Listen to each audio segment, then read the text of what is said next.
come from a generation of photographers where photographs have been integral to the memories of my family and their lived experiences. When we view a photograph, we are experiencing the generational elements of time and our connections to them. Someday, we will be remembered and immortalized through photographs.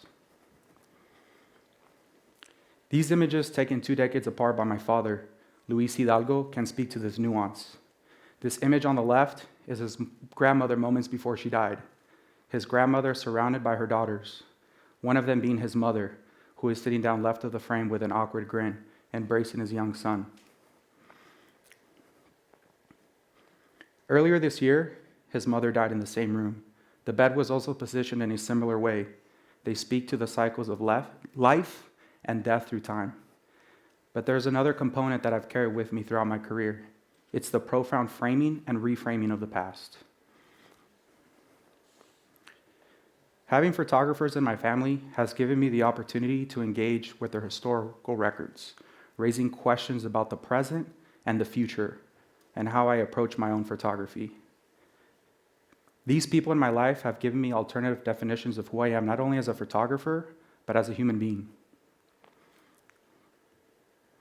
My grandmother inspired me to become a photographer. She is pictured here holding me as a baby in 1994 in Los Angeles. Pablo Unzueta, a Chilean immigrant who left during the United States-backed dictatorship, can still recall the stories of having to hide or burn her leftist books, afraid that the Chilean military would break through the door and arrest her. She feared that someone would report her allegiance to El Salvador Allende, to the military junta. The lingering fear of imprisonment, torture, or forceful disappearing was deeply rooted in her young adult life. In the 1980s, she uprooted her life in South America and built a new home in Los Angeles, California, where she would become a wedding photographer.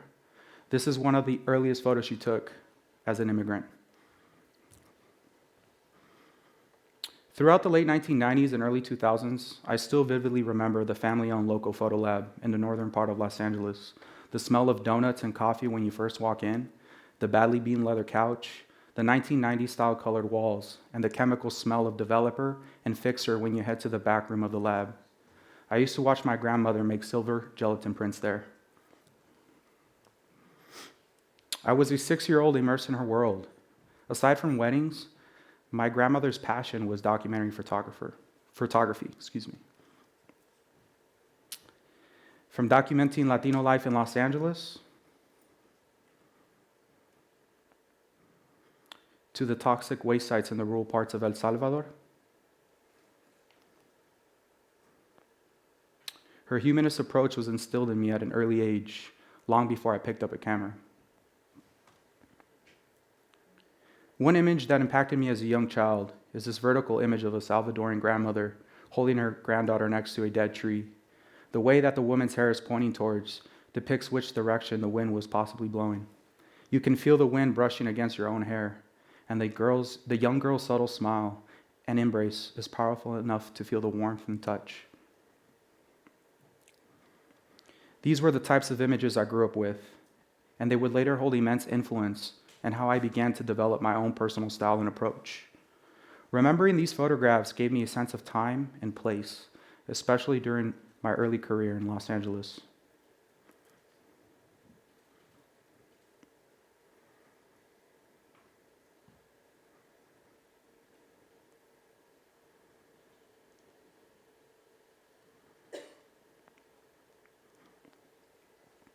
My father had become an immense part of my life when I was 23 years old. I got to travel to Chile and meet him for the first time as an adult. I had learned about his work during my late teens. My father's childhood was overshadowed by the brutalities of the Pinochet years and afterwards. After Pinochet had vacated power in 1990, my father was a young photojournalist at the time. His work explores Chilean society during the post-dictatorship era, the youthful political movements that had taken shape, radical minority groups,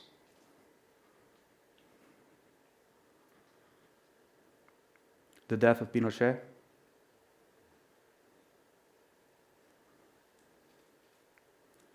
and a series of massive demonstrations and violent protests in 2019. The demonstrations were ignited after a rise in public transit, soaring costs of living, and social inequity, like what we are seeing here today in this country. This was the Chile that was often suppressed from worldview.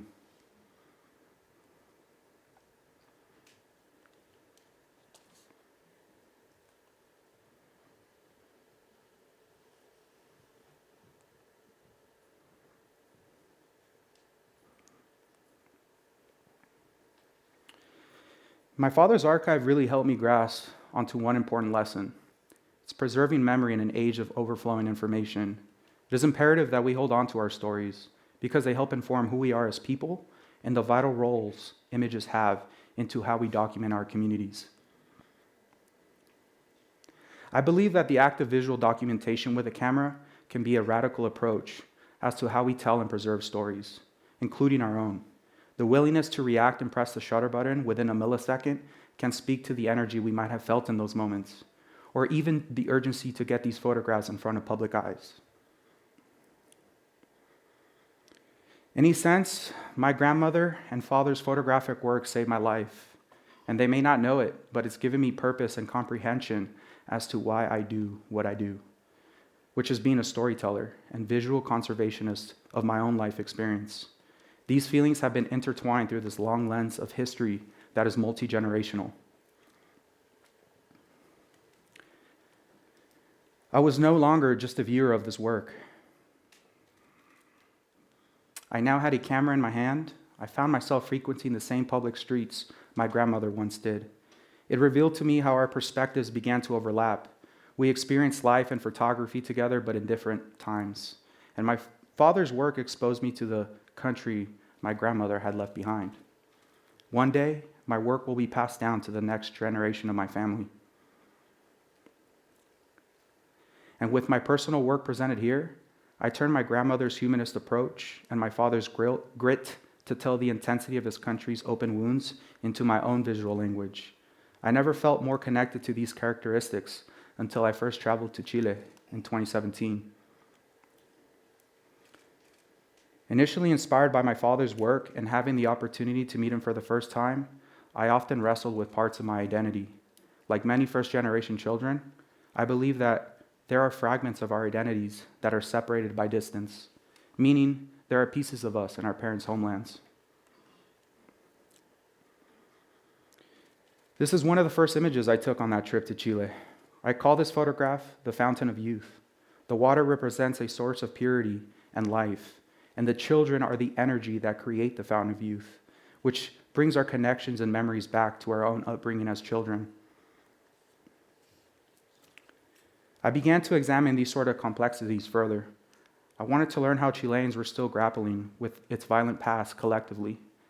According to the Ministry of Justice, more than 40,000 people were executed, politically imprisoned, tortured, or forcefully disappeared.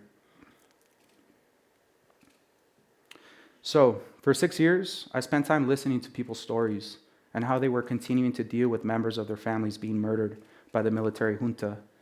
In 2023, I traveled 30 miles south of Santiago to the rural farming town of Paine, where I met the sons and daughters whose fathers were killed days after the September 11th, 1973 coup. This was also a moment for me to experiment and also push my own personal boundaries as a storyteller. Oftentimes, we fondly attribute roses to its fragrance and romance, but we hardly feature the rose to its resilience. I made this image to honor the families of Paine, featuring the cigarette of Jaime Pereira. After decades of suppression, their stories have prevailed. The rose is the resistance. The military killed about 70 farmers in this small community, many of whom remain disappeared. Paine has the highest number of victims in proportion to the number of inhabitants during the Pinochet years.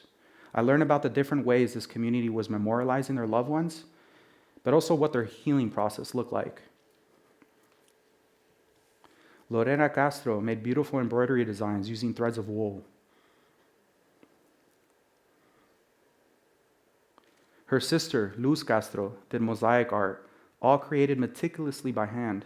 These different expressions of art were ways of coping with the loss of their father. From the left side, Jaime Pereira and Gerson Ramirez used the land to build a memorial at the exact location where their fathers, along with 2 other farmers, were killed on the side of a dirt road. They were lined up, tortured, and then shot. The killers threw their bodies into the canal below. This story was told by Alejandro Bustos, who survived Pereira's because Pereira's father, Orlando Pereira, fell on top of Bustos after they began shooting at the men. Bustos played dead. This was the canal where the bodies were dumped. The survival of Bustos made it possible for the families to find the bodies of Raul Quinteros, Carlos Reyes, and Pedro Ramirez, Gerson's father. These vivid stories offered a glimpse into the violence that ensued for almost 18 years and on. And just across the canal, Gerson picks through the weeds in the garden with a cigarette in hand. The stones that stretch across the frame are to symbolize the 4 farmers, Gerson tells me. This is one of the few memorials found in Paine that commemorate those killed by the Pinochet military, and they have a vital role in how Chile's history is now being told. I highlight the story because it's a testament to how crucial it is to have a form of witness, so that these stories of atrocious injustices are resisting against repeated attempts of narrative suppression or erasure. The last time I was in Chile, I covered the country's 50th anniversary of the coup. Thousands of people mourned that week. Images of the disappeared and murdered floated around the streets, their names written on the pavement and public walls. People marched throughout Santiago, oftentimes clashing with the police. On the eve of the anniversary, demonstrators threw stones at military police vehicles inside the General Cemetery, one of South America's largest cemeteries. Here, some of the country's most well-known activists are buried, like Luisa Toledo, the mother of the combative youth many refer to her as. This is also where folk singer Victor Jara is buried. During the coup, Jara was detained inside the university where my grandfather and grandmother studied. This is the amphitheater where Jara was arrested. He was detained inside these National Stadium walls where he was tortured and shot 44 times. The National Stadium is one of Chile's most important sporting venues, holding a paradoxical place in people's memories. More than 20,000 political prisoners were tortured or brutally killed here. Along the walls of the tunnel entrance, a compilation of engraved names were left behind by the detainees. The stadium is still used today for popular events. Many Chileans say the stadium is cursed, making it too painful to ever enter inside. On the night of the 50th anniversary, thousands of Chileans gathered outside of the stadium. People played music, vigils were held around the stadium, the streets were waxed with melted candles, banners were hung, and people mourned. These responses were deeply human. It was a reminder that we all share similar forms of grief and healing.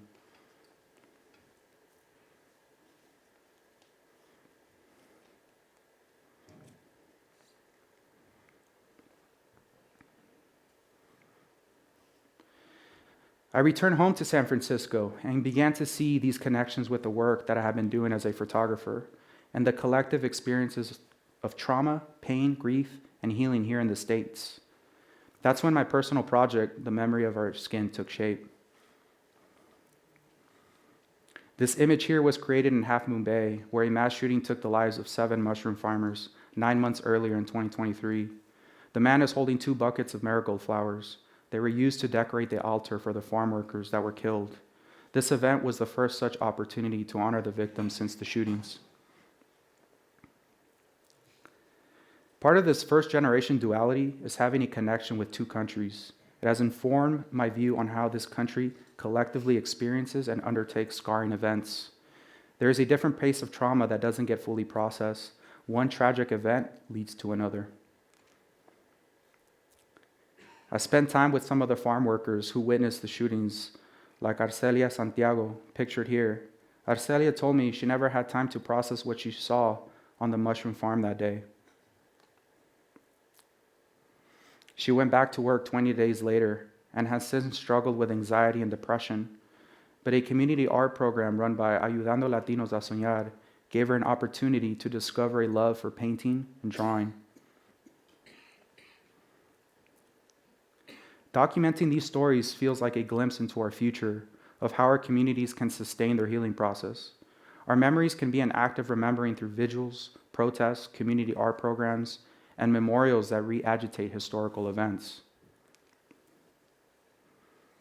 This work was exhibited at Acción Latina's Juan R. Fuentes Gallery, where members of the Half Moon Bay community were able to attend the opening reception and see themselves along the gallery walls, including this live community altar that we assembled here. This gallery is also home to the El Tecolote bilingual newspaper, where I'm currently their first ever staff photographer as a CatchLight and Report for America Fellow. The memory of our skin is a reminder that our histories are not only from our past, but they are lived within ourselves. My personal story has influenced how I continue to do my job as a photographer with empathy and less as an observer, but more as a conserver. We are at a critical moment in history where photographers are integral to how today's time is being documented and told, especially within our own communities. And like my grandmother and father, my hope is to leave behind these historical records that will not only raise questions about the past, but will seek to change the present so we can transform the future for the next generation. Thank you.